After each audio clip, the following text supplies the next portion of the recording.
New at 6, an Atlanta woman attacked by a fake flower delivery man. The suspect caught on camera walking up to her home with a large bouquet. The victim says he tased her with her 2 kids inside the home. And tonight she says her attacker still on the loose. CBS 46's Tori Cooper spoke exclusively to the victim about the terrifying encounter. Good evening, Tori.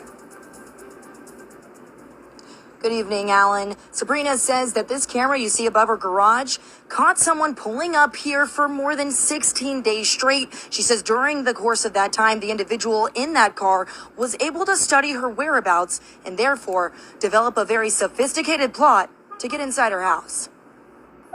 It's a knock at the door.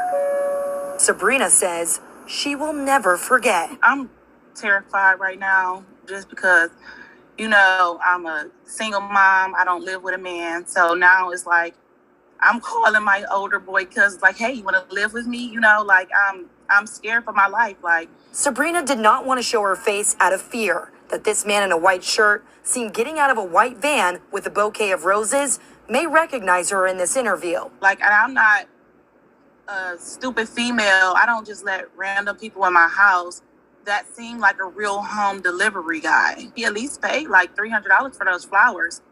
Sabrina says when she answered her door, the man asked if he could come in to set the flowers down. He set them down. When he turned around, he pointed something at me. It looked just like a gun. And I was getting tased probably for like 10 seconds. She managed to remove the taser from her stomach, run upstairs to get her gun and her 2 sons, ages 5 and 10. She called 911. But the man already took off. I never stepped foot back into that house when I left. Sabrina then took another look at her surveillance cameras and noticed different cars pulling up to her house at different hours to survey the area. Her camera also caught this man in a mask, dressed as an exterminator at the door just days earlier. He was there looking. He was sizing up the cameras. Sabrina hired a private investigator, Sergeant Jay Graham, who says he checked every flower shop in the area, but couldn't tie the bouquet in question back to one location. But he did discover that this man was not looking for wasps, but rather looking at the cameras outside.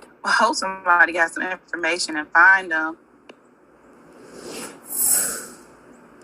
Now, Sabrina says the man was not wearing any gloves, and therefore she believes his fingerprints are likely still on that vase of flowers. Now, I reached out to the Atlanta Police Department to find out if they ever took any fingerprints, and they did not get back to us as of news time.